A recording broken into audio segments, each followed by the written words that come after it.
Chapter 8: The Death Day Party. As Halloween approached, Harry was invited to Nearly Headless Nick's 500th Death Day party. Harry, Ron, and Hermione attended out of politeness, but found the party to be a gloomy affair with terrible, rotten food that ghosts could almost taste.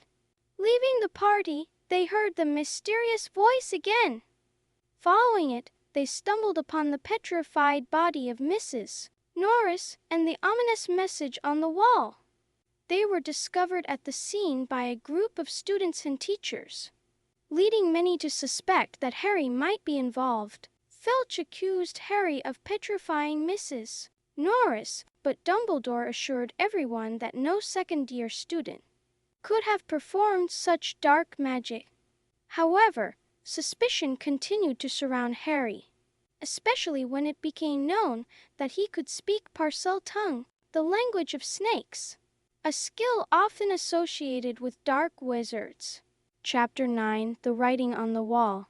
In the wake of the attack on Mrs. Norris, fear spread through the school. Students traveled in tight-knit groups, afraid to wander alone.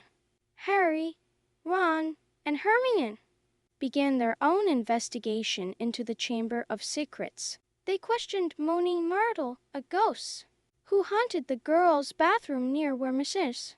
Norris was found. Although she couldn't provide much information, they discovered a scorch mark on the floor and a message carved into a cubicle door. Their amateur sleuthing was interrupted when Colin Creevey was found petrified. His camera melted. This second attack increased the atmosphere of fear in the school. Some students, led by a Hufflepuff named Ernie Macmillan, began to openly suspect Harry of being the heir of Slytherin. Chapter 10: The Rogue Bludger. Despite the tense atmosphere, the Quidditch season continued. During a match between Gryffindor and Slytherin, Harry was pursued by a rogue bludger that seemed determined to knock him off his broom. Despite the danger, Harry refused to quit the game. He eventually caught the snitch, winning the match for Gryffindor, but at the cost of a broken arm.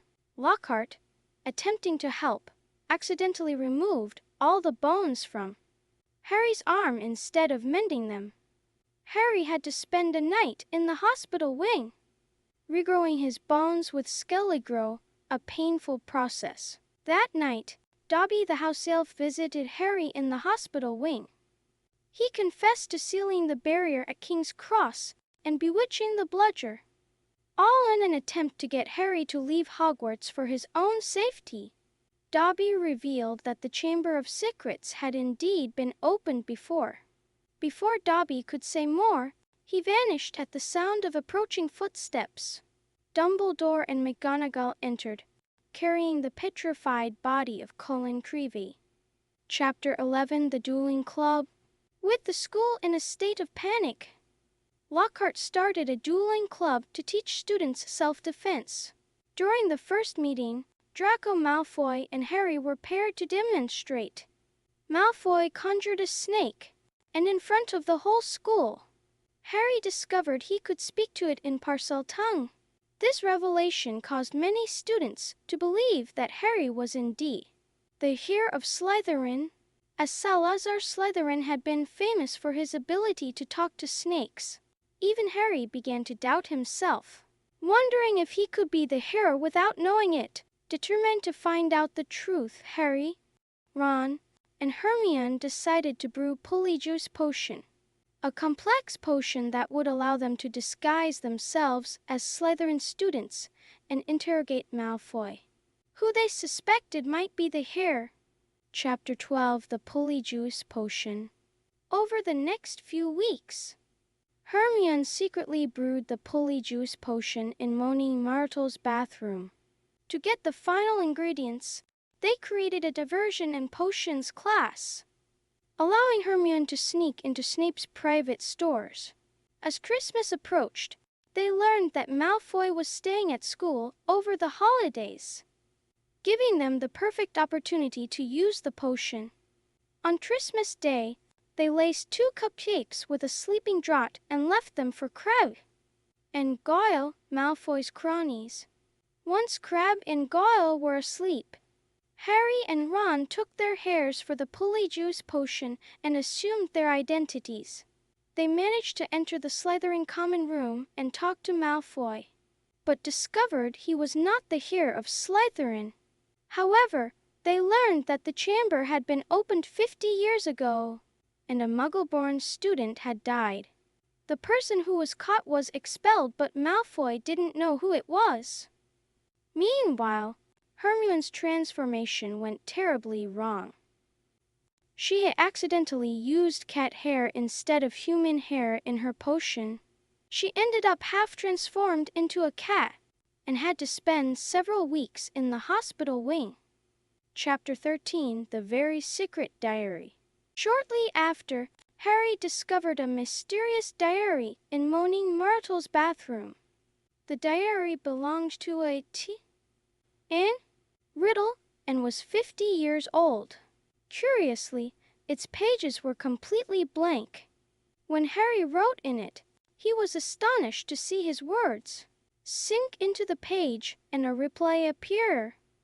Through the diary, Harry was able to communicate with the memory of Tom Riddle, a student at Hogwarts 50 years ago.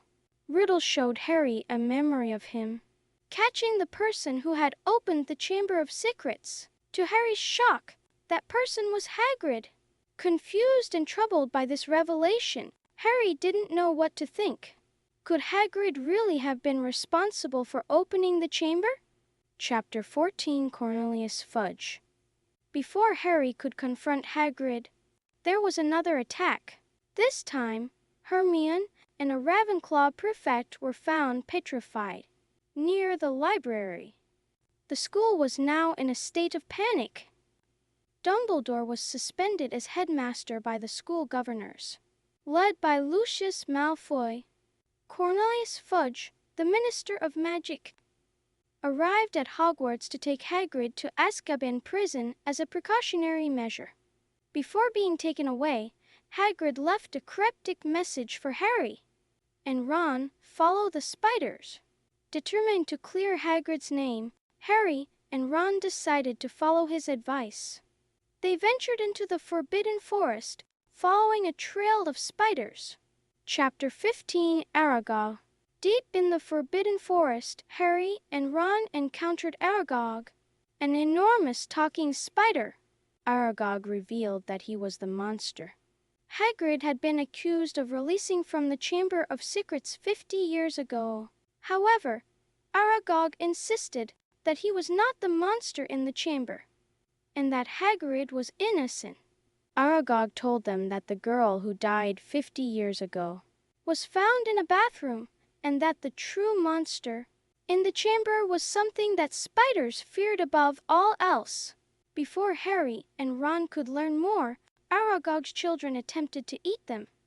They were saved by the timely arrival of the flying Ford Anglia, which had been living wild in the forest. Chapter 16: The Chamber of Secrets. Armed with the new information, Harry and Ron realized that Moaning Myrtle must have been the girl who died 50 years ago. However, before they could investigate further, they learned that Ginny Weasley had been taken into the Chamber of Secrets.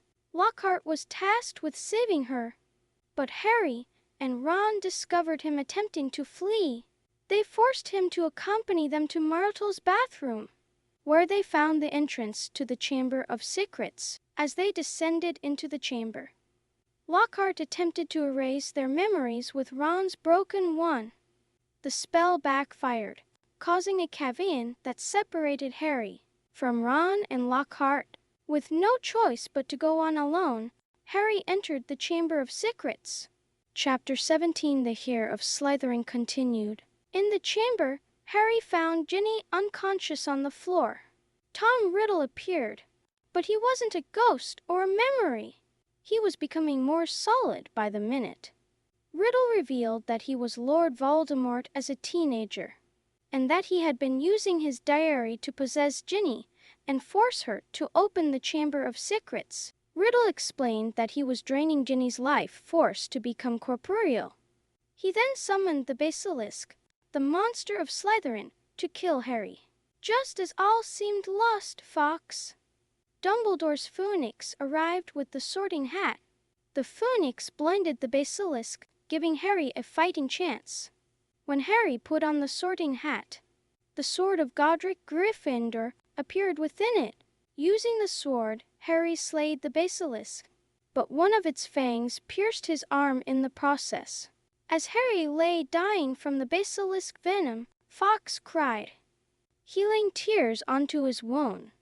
Harry then used the basilisk fang to stab Riddle's diary, destroying the memory of Voldemort and saving Ginny. Chapter 18: Dobby's Reward. Harry, Ron, Ginny, and the amnesiac Lockhart returned to the school, where they were met by Dumbledore, who had been reinstated as headmaster. Harry explained everything that had happened in the chamber. Lucius Malfoy arrived, furious that Dumbledore had returned. Harry realized that Lucius had slipped the diary into Ginny's cauldron in Flourish and Blots. He tricked Lucius into freeing Dobby. By giving the elf a sock hidden in the ruined diary, the petrified victims were revived, including Hermione, and Hagrid returned from Azkaban. As a school treat, exams were cancelled, and Gryffindor won the House Cup. On the train ride home, Harry gave Ron and Hermione his phone number, making them promise to call. As they arrived at King's Cross Station, Harry felt a mixture of sadness at leaving Hogwarts and anticipation for the next year's adventures.